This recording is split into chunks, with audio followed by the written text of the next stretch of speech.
Salam sejahtera bagi kita semua. Om Swastiastu, Namo Buddhaya, salam kebajikan, salam sehat untuk kita semua. Perkenalkan, saya Dr. Corazon Hana Dumaria, MBiomed. Saya adalah dosen dari program studi D3 jurusan Gizi, Politeknik Kesehatan, Kementerian Kesehatan Jakarta II. Pada kesempatan ini, saya akan menyampaikan pernyataan diri dosen dalam unjuk kerja Tridharma Perguruan Tinggi, PDD, UKTPT, bidang pengajaran sertifikasi dosen tahun 2025. Dengan mata kuliah yang akan saya sampaikan yaitu Anatomi Fisiologi. Sebelum kita masuk pada perkuliahan, saya akan menyampaikan terkait rencana pembelajaran semester atau RPS mata kuliah Anatomi Fisiologi yang saya ampu. Pada kuliah Anatomi Fisiologi terdiri dari 2 SKS teori dengan deskripsi singkat mata kuliah ini, yaitu pada mata kuliah ini mahasiswa belajar tentang struktur sel dan jaringan, posisi dan bidang anatomi tubuh manusia, gerakan dan rongga tubuh. Pengetahuan mendasar tersebut kemudian dilanjutkan dengan mempelajari secara lebih detail tentang bagaimana sistem utama kita berfungsi untuk membantu kita berkembang dan tetap sehat.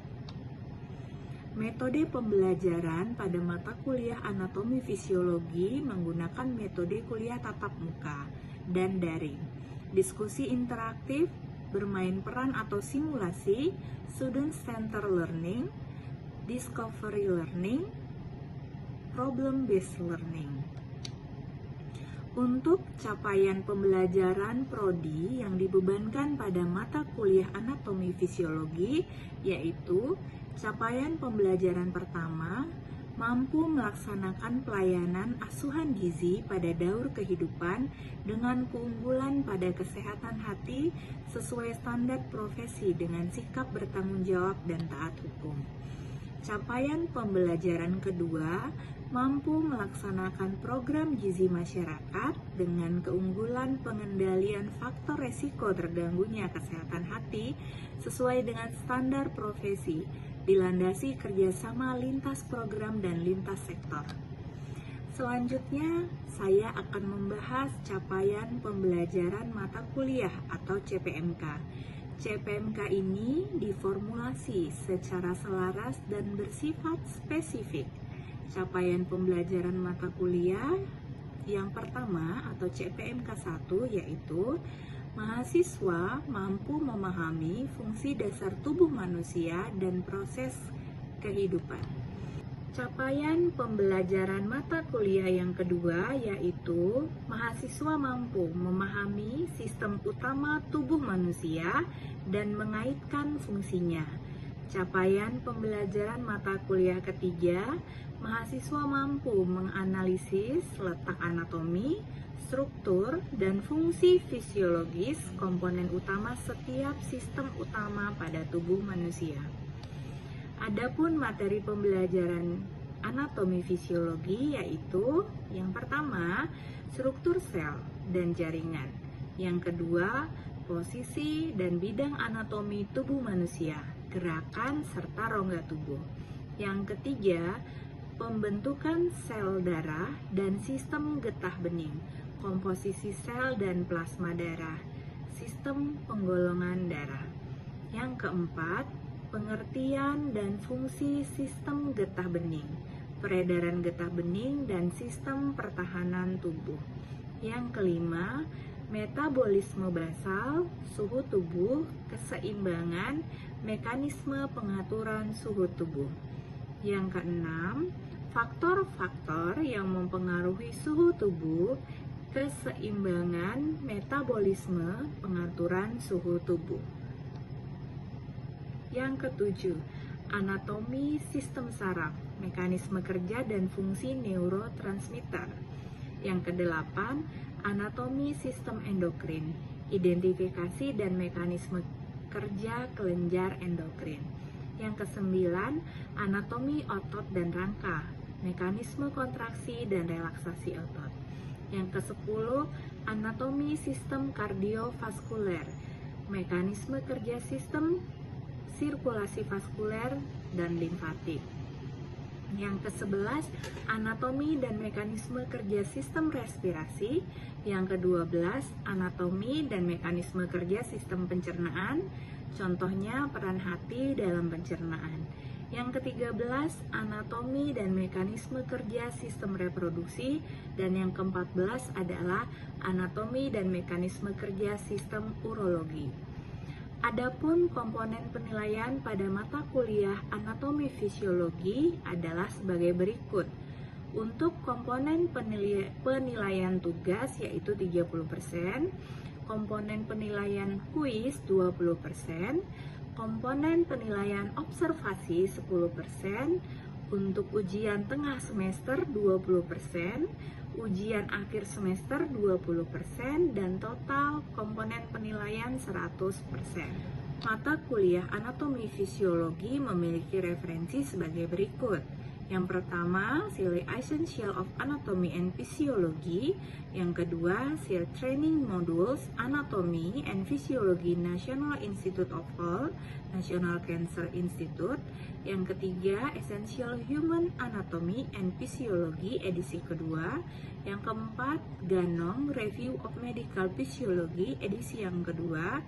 Guyton and Hall Review of Medical Physiology edisi kedua. Yang keenam, Fundamentals of Anatomy and Physiology edisi yang kelima. Yang ketujuh, Van de Graaff Human Anatomy. Dan yang kedelapan, jurnal dan artikel terkait dengan penelitian yang telah dilakukan dengan mata kuliah ini. Selanjutnya, kita akan melihat proses pengajaran mata kuliah anatomi fisiologi. Jadi semua, kita ketemu lagi untuk mata kuliah anatomi fisiologi untuk hari ini. Sebelum kita mulai pelajarannya, mari kita berdoa bersama menurut kepercayaan masing-masing boleh dipimpin oleh salah satu mahasiswa di sini. Baik, sebelum mulai mata kuliah pada pagi hari ini, ada baiknya kita berdoa menurut kepercayaan agama masing-masing menurut iman.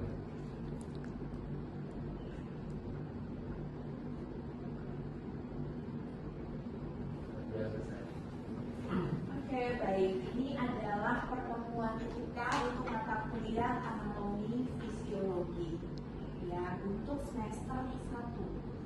Oke. Sebelumnya kita kenalan dulu dengan anatomi fisiologi, ya. Kalian kan jurusan gizi, benar ya? Iya.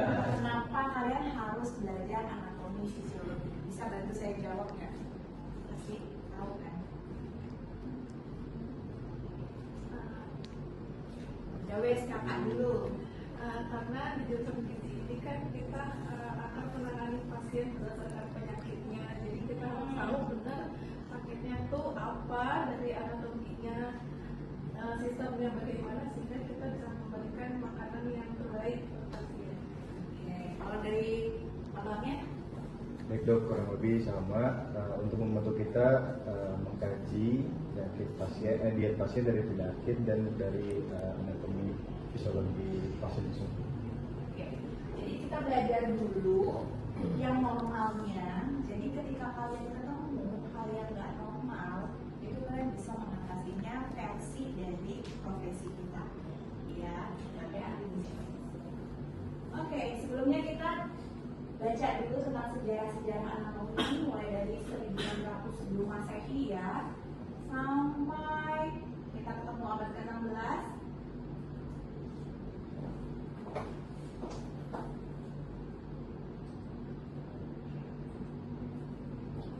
Jadi ilmu anatomi fisiologi itu terus berkembang. Oke.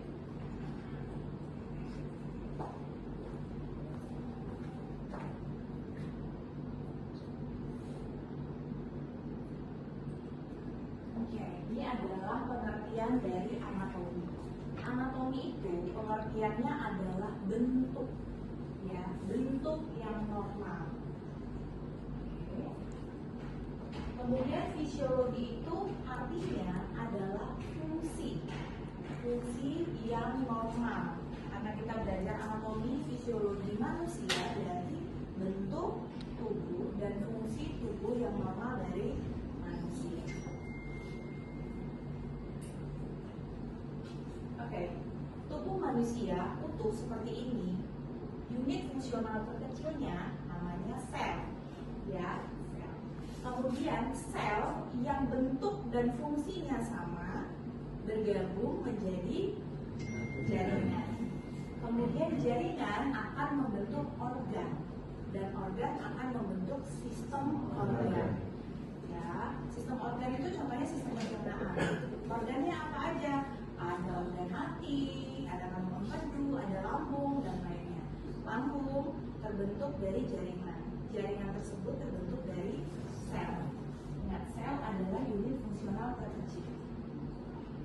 Oke, ini adalah diagram alur anatomi. Kalau yang makroskopik itu bisa dilihat oleh mata kita, sedangkan mikroskopik tidak.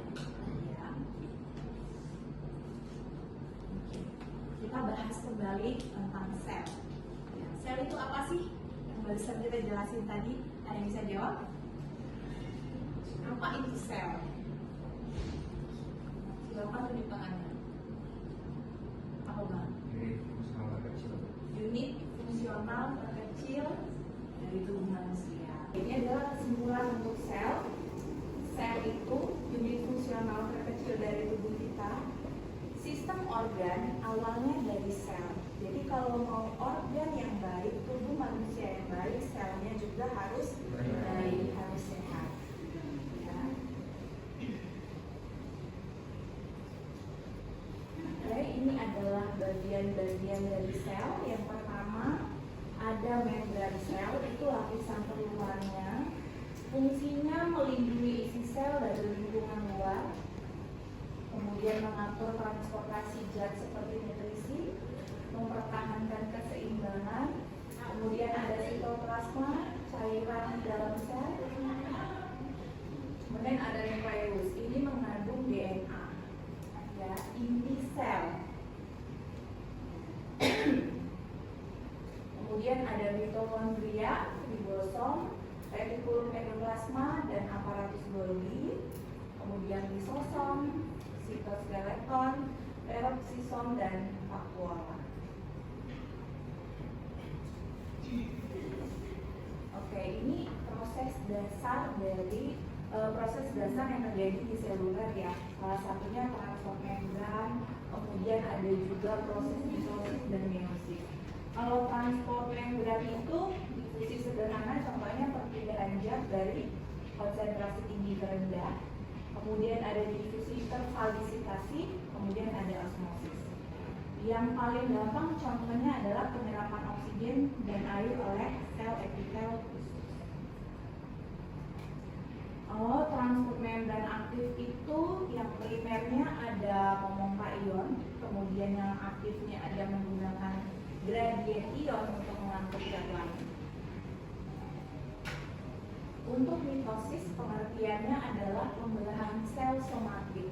Tahapannya ada profase, metafase, anafase, telofase, dan sitokinesis. Ingat ya, pertumbuhan regenerasi sel tetap membutuhkan zat gizi yang baik. Kemudian ada meiosis, pembelahan sel gamet. Itu dia terjadi 2 kali. Setelah 2 kali berarti jadi 4 haploid, ya. Kemudian kita cerita gabungan dari sel yang sama dan fungsi yang sama dari sel tersebut menjadi jaringan. Ini contoh beberapa jaringan. Ada jaringan epitel, kita bisa lihatnya di usus. Kemudian jaringan konektif itu seperti tulang, gitu ya. Kemudian ada jaringan otot, yang simpelnya otot jantung kita atau otot polos. Kemudian ada jaringan saraf, ada neuron dan neuroglia. Kemudian ingat, sel tersebut menentukan fungsi dari jaringan, ya. Jadi jenis jaringan itu terdiri dari sel-sel khusus dengan struktur yang disesuaikan untuk menjalankan fungsi tertentu. Seperti contohnya jaringan saraf, dia memiliki neuron dengan akson dan dendrit. Jadi dia bisa mengantarkan impuls listrik.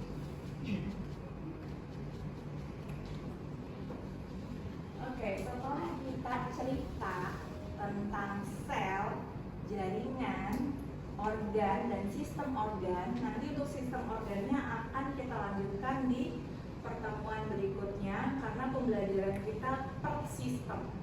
Sistem pernapasan, sistem pencernaan, gitu ya. Kita akan masuk ke area-area pada anatomi. Area-area pada anatomi. Kenapa sih kalian harus belajar area-area anatomi? Silakan yang mau jawab di kanan. Area-area anatomi. Misalnya area perut tuh ada epigastrium atau area apa gitu. Kenapa kalian harus belajar area-area pada anatomi? Kenapa? Ya, karena di bagian tubuh itu kan ada banyak area-area yang yang kita susun menjadi satu. Kalau misalkan area itu rusak, berarti butuh disembuhin kan. Kalau disembuhin berarti butuh asupan gizi yang sesuai dengan area yang rusak tersebut. Oke. Jadi kita kan nanti ada yang akan kerja sebagai tenaga kesehatan. Ketemu rekam medis dong, ya ketemu rekam medis. Kan nggak ada dibilang iya perut kanan, dada belakang, nggak ada. Di rekam medis itu pasti toraks, abdomen, gitu, ya. Benar abangnya. Oke, ada gampang menjelaskan, ya. Bagian tubuhnya itu posisinya di mana? Apakah di ekstremitas, apa di toraks, apa di abdomen, apa di mana? Ya. Oke, ini adalah posisi anatomi. Anatomi ingat ya, normal, jadi bisa begini. Jadi kalau nggak bisa begini pasti tidak normal. Apakah dia stroke, apakah dia Bell's palsy, pokoknya ada gangguan. Ini adalah posisi anatomi. Kita ke depan, tangannya ini juga hadap ke depan. Oke. Ini istilah-istilah pada kedudukan anatomi. Ada yang superior, ada inferior, anterior, posterior, superficial, profunda, medial, dan lateral. Kita lihat sama-sama. Oke, di sini bisa kelihatan anterior depan ya, posterior belakang, lateral kanan, dorsal belakang punggung, ya. Ventral itu posterior, anterior. Kelihatan ya dari di sini. Oke. Kemudian kita lanjut ke bidang anatomi. Ada bidang median, bidang sagittal, dan horizontal. Nah ini contohnya sagittal bagi dua, kanan kiri, ya. Frontal bagi dua, depan belakang. Kemudian transverse bagi dua, atas bawah. Itu semua ada artinya nanti ketika kalian bertugas di rumah sakit atau puskesmas. Ini contohnya lagi. Ini masih sama, lateral keluar ya, anterior ke depan, kemudian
singkatan dari anatomi fisiologi, yaitu ilmu yang mempelajari struktur tubuh, anatomi dan fungsi tubuh makhluk hidup.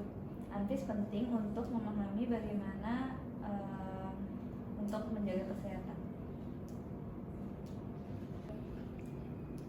Ya, jadi sel dan gizi seimbang ini sangat berkaitan karena sel ini membutuhkan zat gizi untuk bisa berfungsi secara optimal. Dan zat gizi itu masuk ke dalam tubuh dan berfungsi sebagai produksi energi atau sintesis komponen sel, lalu proses pertumbuhan dan regenerasi sel, hingga fungsi kekebalan dan perbaikan dari jaringan. Sehingga jika gizi tidak optimal, maka kerja tubuh itu tidak bisa sesuai dengan apa yang seharusnya. Baik, saya Hanifah, saya akan menjelaskan tentang struktur sel. Jadi struktur sel itu terdiri dari 4 komponen. Yang pertama itu ada membran sel yang berfungsi dalam melindungi sel. Kemudian juga ada sitoplasma. Sitoplasma itu berfungsi sebagai cairan tempat berlangsungnya berbagai reaksi kimia. Ketiga itu ada nukleus. Di mana nukleus itu sebagai pusat kontrol sel yang mengandung DNA. Keempat juga ada organel sel. Di mana organel sel ini merupakan struktur kecil yang dapat memiliki fungsi spesifik seperti ada mitokondria sebagai penghasil energi, kemudian ada ribosom yang dapat mensintesis protein, dan juga ada lisosom pencernaan intrauterin dalam tubuh. Oke, pelajaran kita untuk hari ini sudah selesai. Sebelum kita mengakhiri, kita akan melakukan responsi ya. Jadi saya minta ada 3 mahasiswa yang bisa menjelaskan ke kita apa sih yang kita pelajari hari ini, apa yang kalian dapetin hari ini. Silakan, siapa yang bersedia? Silakan Margaret. Ya, jadi kita belajar tentang sel. Salah satunya itu ada struktur sel yang menentukan fungsi jaringan. Jadi setiap jenis jaringan terdiri dari sel-sel khusus yang disesuaikan untuk menjalankan fungsi tertentu. Yang pertama itu jaringan epitel yang memiliki sel pipi atau silindris yang rapat yang berfungsi untuk melapisi dan melindungi permukaan atau untuk absorpsi, misalnya di usus halus. Lalu yang kedua ada jaringan otot memiliki sel memanjang dan mengandung filamen aktin dan miosin untuk memungkinkan kontraksi. Lalu yang ketiga ada jaringan saraf memiliki neuron dengan akson dan dendrit panjang untuk menghantarkan impuls listrik. Dan yang terakhir adalah jaringan konektif memiliki sel dengan matriks ekstraseluler seperti kolagen, elastin, memberikan dukungan kekuatan dan penghubung antar jaringan. Jadi struktur sel ini menentukan fungsi jaringan. Sel sehat dengan struktur utuh sangat penting agar jaringan dan sistem tubuh dapat berfungsi optimal untuk mendukung metabolisme, pertumbuhan, dan pemeliharaan tubuh. Oke, thank you. Tadi ya, silakan. Ya, perkenalkan nama saya Raditya Rizky Pratama. Saya izin meresponsi hasil kelas pada hari ini. Jadi kenapa anatomi fisiologi itu penting dalam bidang gizi, karena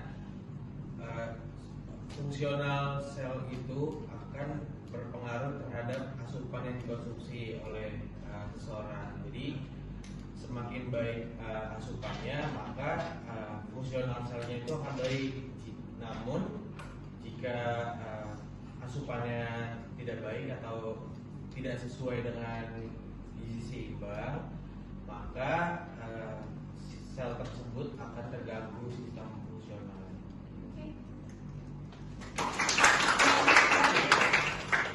Teman-teman yang lain? Kalau yang saya tangkap setelah berkuliah dari berlangsung, bahwa anatomi fisiologi itu terdiri dari beberapa aspek seperti sel, jaringan, organ, dan organ. Dimana untuk sel itu sendiri merupakan struktur fungsional terkecil dalam tubuh yang dimana kemunculannya itu akan membentuk sebuah jaringan. Dimana jaringan ini akan membentuk sebuah organ yang nantinya organ ini akan menyusun beberapa organ di bagian